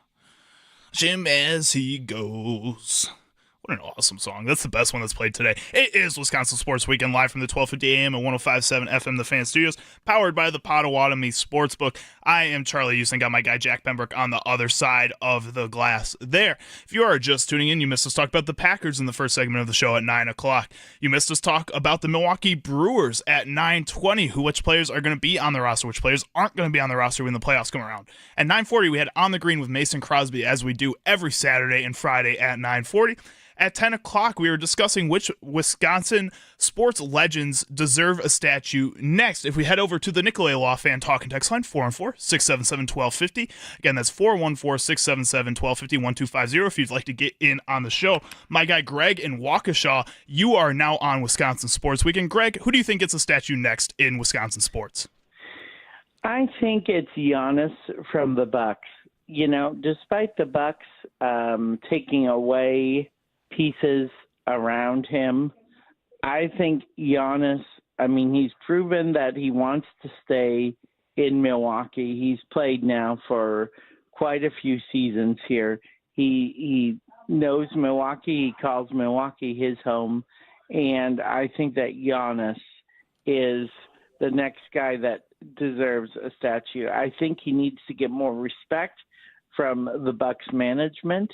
Again, they're taking they've still got Bobby Portis, but, you know, who else do they really have to help him out? But that's another topic for another time. But anyway, it's Antetokounmpo for me. For sure, Greg. We were talking about Chris Middleton and Brook Lopez before the break here. Do you feel like either one of them deserves any kind of recognition with the Milwaukee Bucks? Maybe a jersey hanging or a spot in the Team Hall of Fame instead of a statue?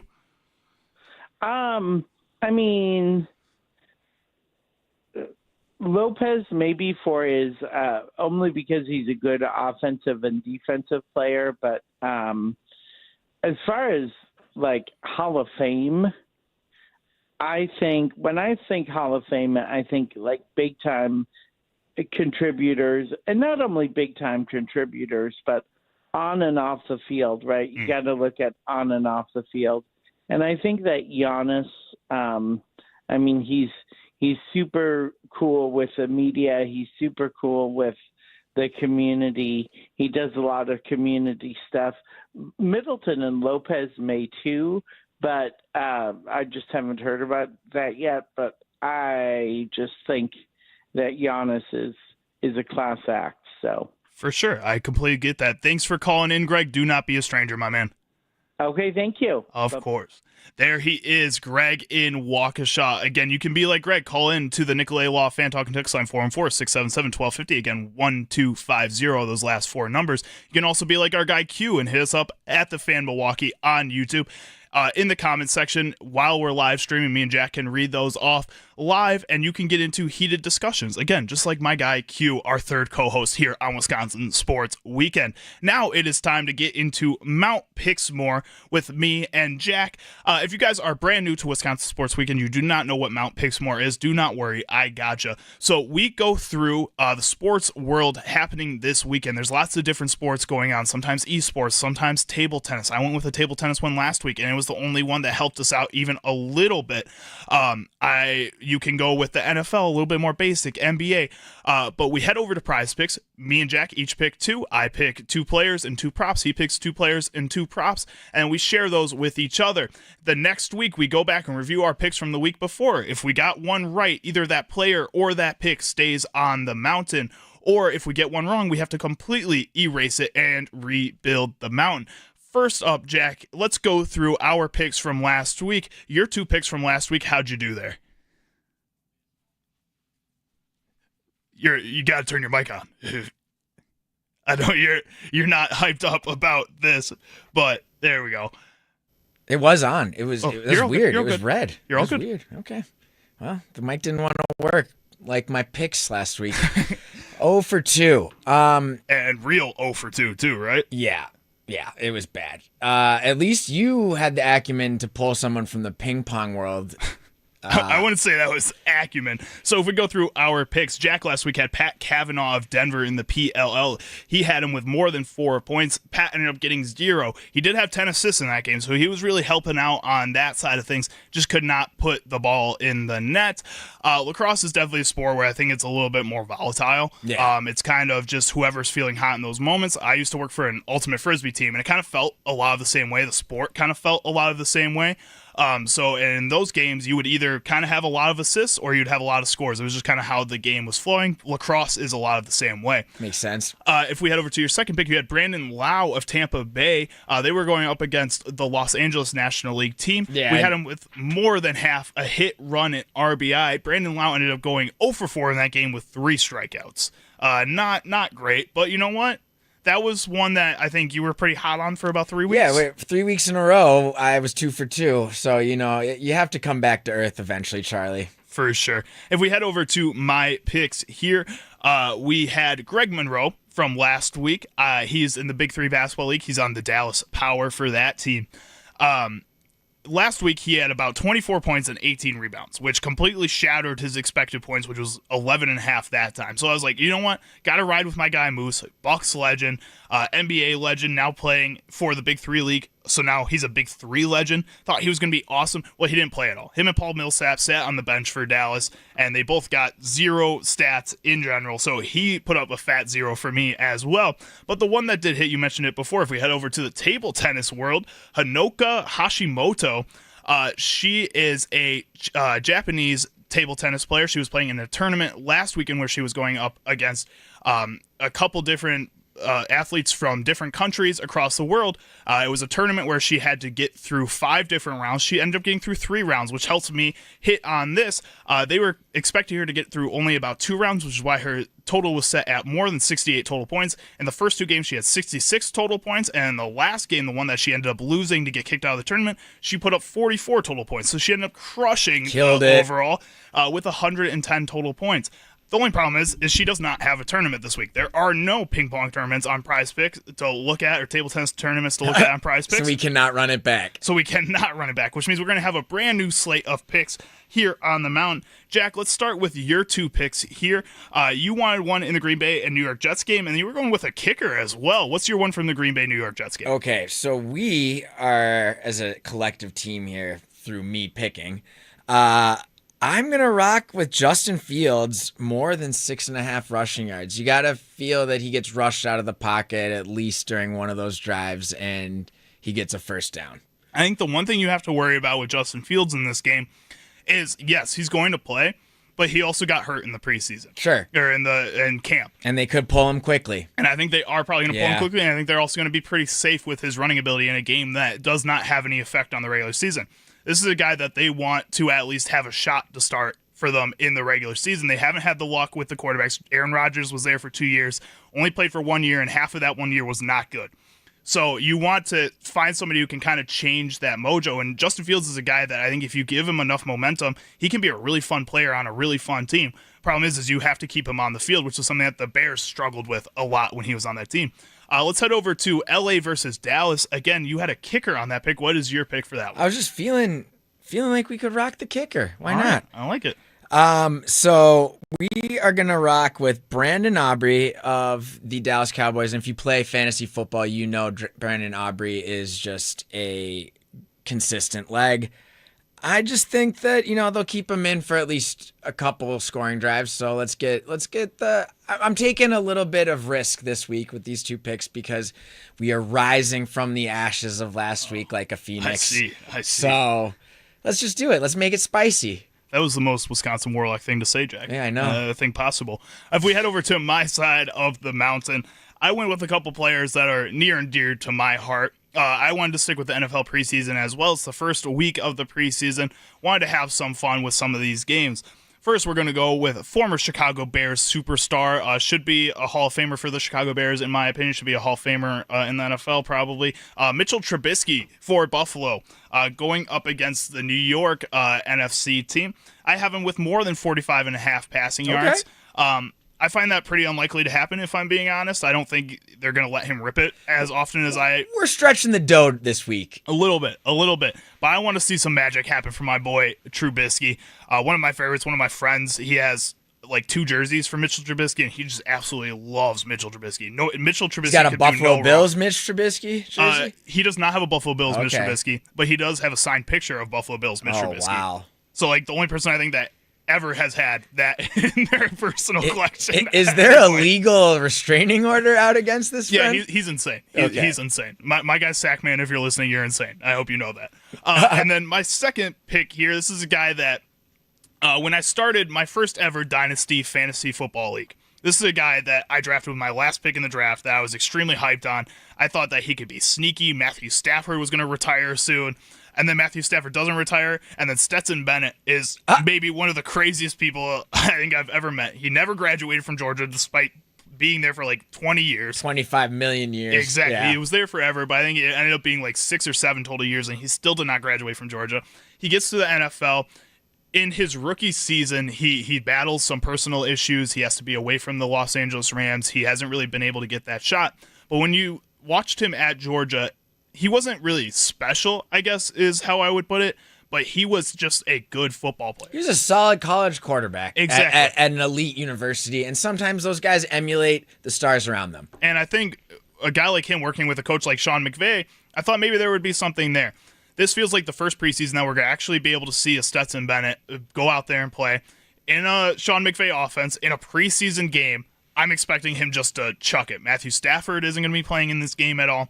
I don't really think the Rams have any other backup quarterbacks. He's going to that get they the wanna try. opportunity to play. He's going to get the lot. Shedeur Sanders experience here. Yep. I think that's what matters most for a guy like Stetson Bennett. When you're making a pick like this, he's just going to be chucking the rock, and that's all that matters. He'll get me 125.5 passing yards. Hey, if we get back to the quest for 4, man, I don't be care if Stetson Bennett gets us back up there. Exactly. Let's run through Jack and mine's picks.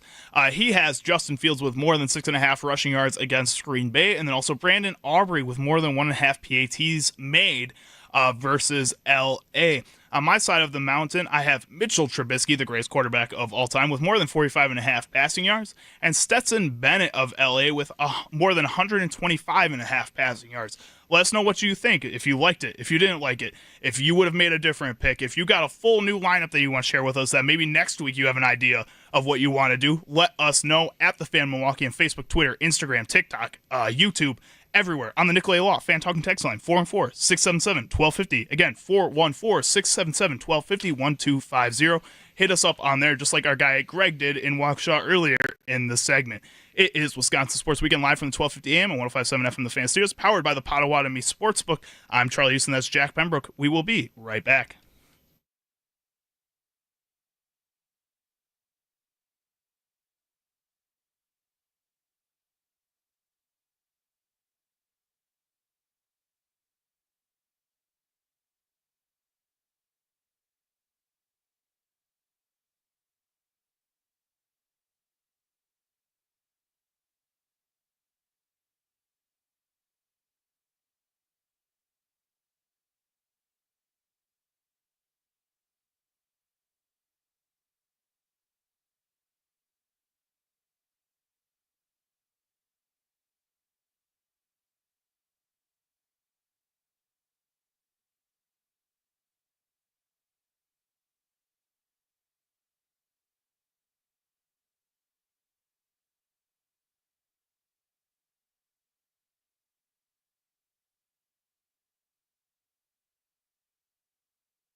Did we miss anything during the show?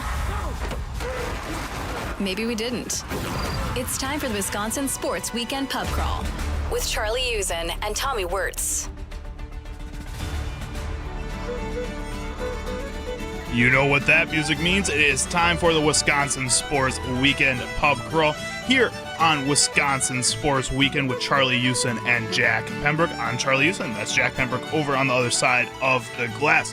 You guys have never heard the Wisconsin Sports Weekend Pub Crawl. It's the last segment of our show here where we just run through everything that you may have missed throughout the week in the sports world. Some fun stories, some really cool stories, some records being broken.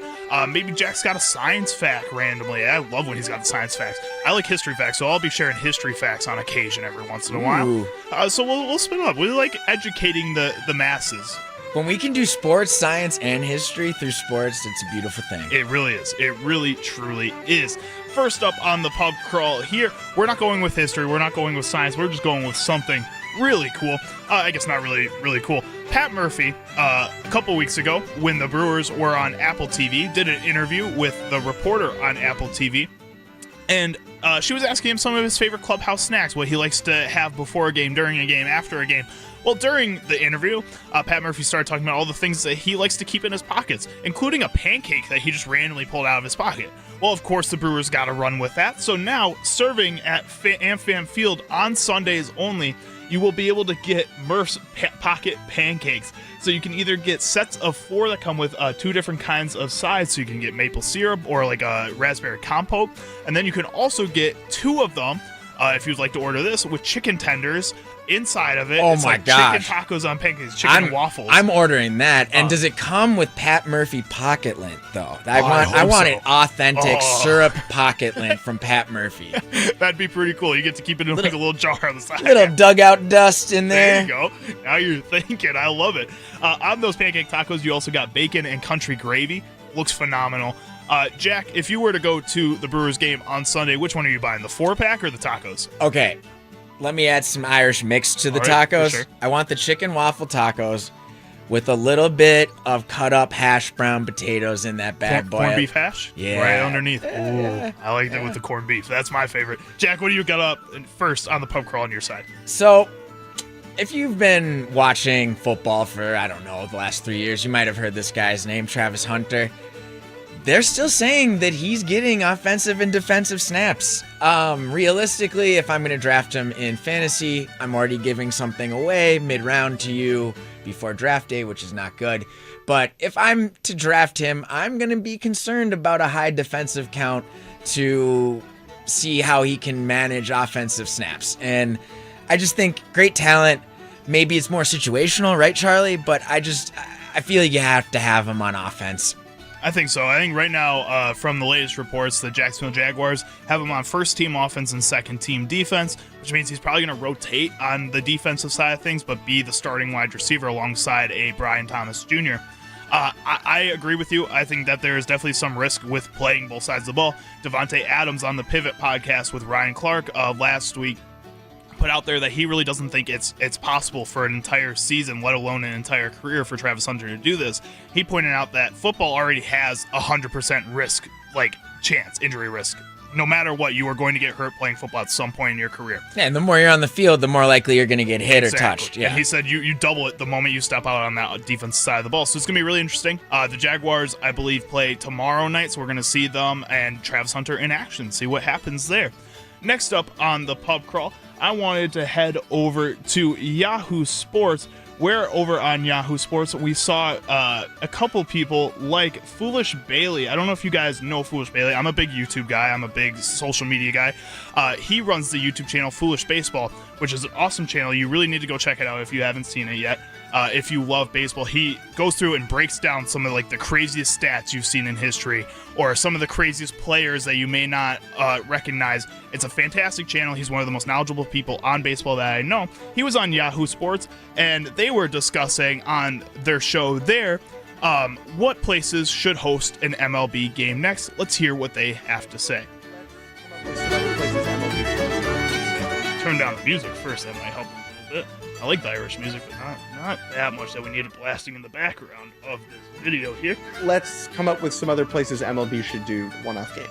The Indianapolis Motor Speedway, the infield of it is 250 acres. It is actually large enough to fit not just 2 stadiums, but the entire league. You could put 15 baseball stadiums there, and everyone could play all at once. Do the annual Indianapolis Baseball Jamboree. Yes. Be like a field In of terms dreams. of other places, I think the Big House in Michigan would be cool. But the one that pops into my mind is Cubs Brewers at Lambeau. Oh my I like God, that idea a lot. Charlie. Churchill Downs.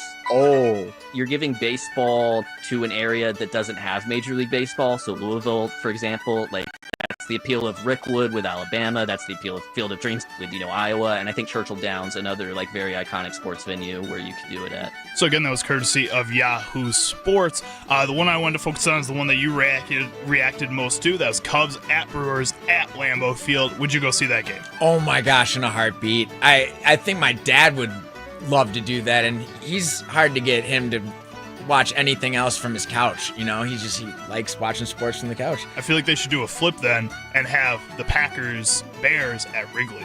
Ooh. Vice versa, other way So around. many people would get injured on that grass, and that just running the into the brick facilities wall. are so old, but hey. We can make it work. I Jack, what do you like got the up idea, next? though. So up next, a little bit of, is it science? But we're going to involve a little question mark science in sports. A Chinese man known as Uncle Chen Okay. gained some notoriety, some infamousness, if you will, competing in marathons while chain-smoking cigarettes. At the 2022 Xinjiang Marathon, he finished in 3 hours, 28 minutes while smoking throughout the race, finishing 4 packs of cigarettes. While his stamina is notable, he has sparked debate, criticism, and unhealthy and inconsiderate to other runners. He finished 500 out of 1,500 runners, his last big race. And, 3 hours and 30 minutes is not bad at all. He's an older guy. I'm not saying we need to smoke cigarettes to become better runners. It's really interesting this dude can chain smoke and be whooping people on the hard Mac. Now, the only thing it's caused the Chinese competing body to say it is illegal in big deal marathons that they govern to smoke cigarettes. That's fair. During your race. That's fair. That's actually kind of insane. I think he's like cheating the system here.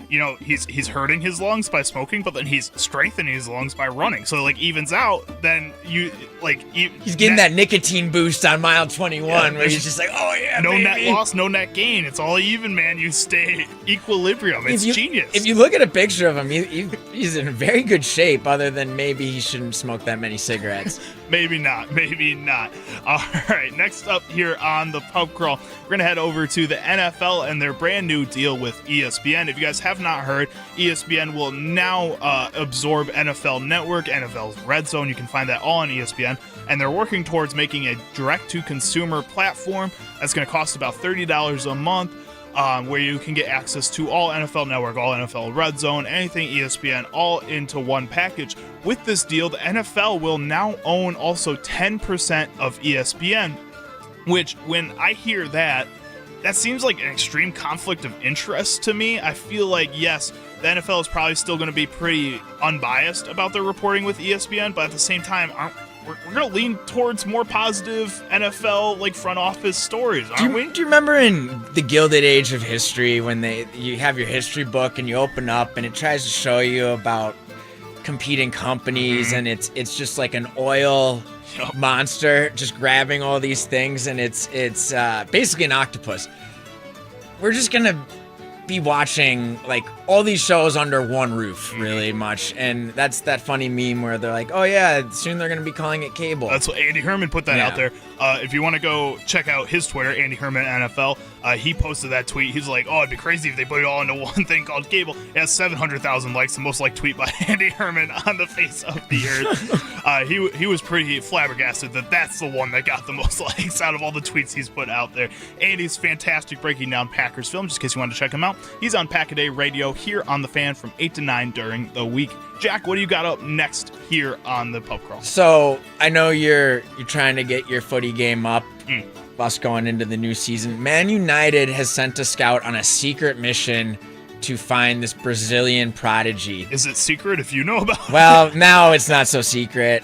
They're quietly keeping their eyes on the future, and they've locked in on Globo Esporte, and the kid, that's the club name, and they've sent Alexander Torres to watch International's 19-year-old striker Ricardo Matias during Copa Brazil against Fluminense, which is actually the team that Neymar came up with. They're a small little, kind of like a Green Bay Packers Brazilian club.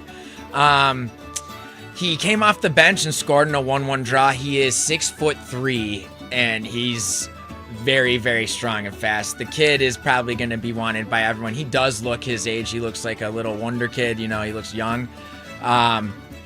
But Man United, if you didn't know, hasn't really hit on a lot of their transfers, and they've paid a lot of money for old guys, and they've dropped to, I think, 15th this year in the Premiership, where they're used to not even being lower than 5. So what's the limit for cutoff? Yeah. So cutoff is the 17th. So this year it was 18th and 19th and 20th place got. Okay, so they're getting bottom pretty 3 close. get cut. Yeah, They're they were getting pretty close. All They right. were celebrating. That's what teams were making fun of them. They were celebrating their last win of the season because it put them 6 points away from relegation. And there's a really famous Irish player who played for them who's an announcer, and they turned to him live camera, and he's just shaking his head. He's like, they should never be celebrating something like this. He goes, this is what's everything that's wrong with our team. A sigh of relief, maybe not celebrating. Yeah. That's kind of unfortunate. You don't pop champagne for finish 5th.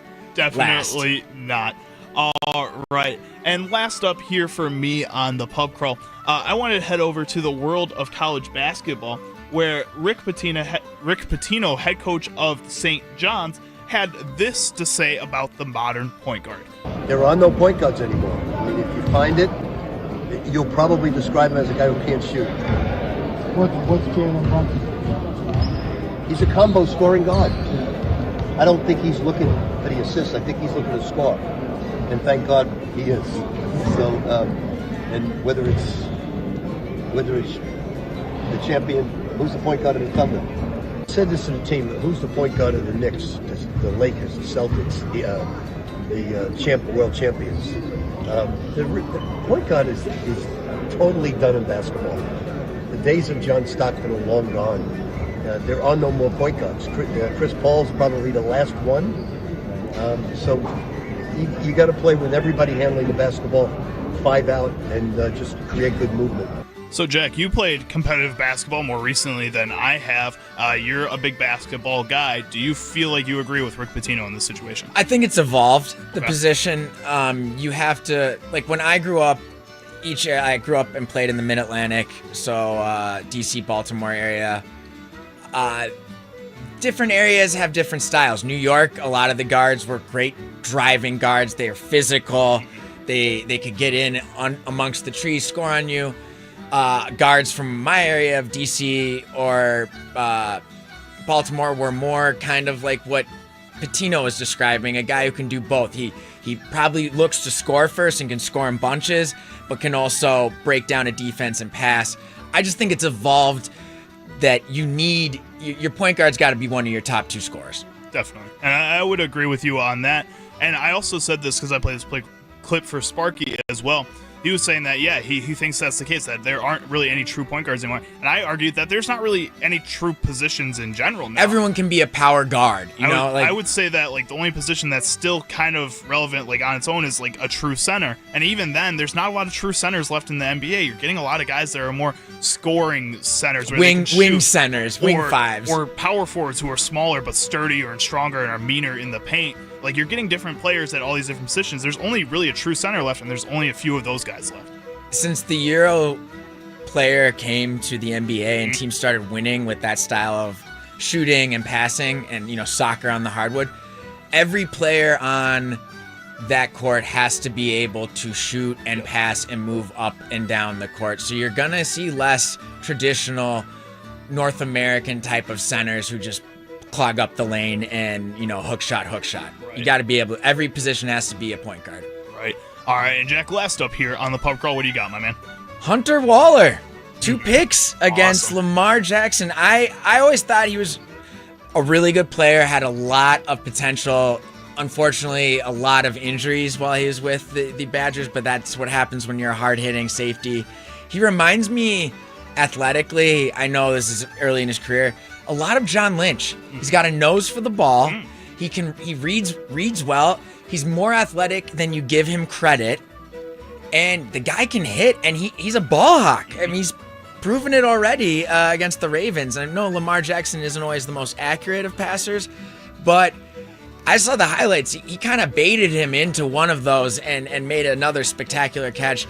And he's a 7th-round pick. It just goes to show you the Badgers just keep reloading with, 2-3-star guys and get him into the league as a 4-star guy. Well, and what's pretty cool, too, is Hunter Waller is a Wisconsin born and raised kid. He went to the University of Wisconsin. The Wisconsin Badgers are one of those teams that I think a lot of people are give him crap for not being able to recruit within their state. He's a perfect example of a guy that's done it, made to the NFL, and is now making waves in the preseason. I played against Hunter Waller a couple of times. I mean, there's no better player I've played against, honestly, played with. I've played against other NFL players. J.C. Latham, he was a defensive end when I was playing, and he was awesome. He's not Hunter Waller. When I watched him play, when he was playing safety / wide receiver at Muskego, he was just by far one of the best players I have ever laid eyes on in person at that level. So good for him. I'm really excited for him. I really want to see how his career goes. Super excited for a guy like Hunter Waller. That will do it for our Wisconsin Sports Weekend pub crawl, and will also mean it is time for us to end Wisconsin Sports Weekend. If you like what you heard today, or if you missed part of what you heard today, feel free to rewatch or rewind back on YouTube, The Fan Milwaukee over there. You can watch the whole live stream there. Also, a couple clips that we will put out. You can also head back on your free Audacy app, rewind on there, listen to the full podcast on there, and then thefanmilwaukee.com. The full podcast will be on there. Thank you so much for joining us today. Thank you to Tommy Wirtz for hopping on in the second segment of the show. Thank you to Jack Pembroke for always being my amazing co-host and being the great Wisconsin Warlock over on that side of things. It is Wisconsin Sports Weekend, live from the 1250 AM and 105.7 FM The Fan Studios, powered by the Potawatomi Sportsbook. Have a great rest of your weekend, guys.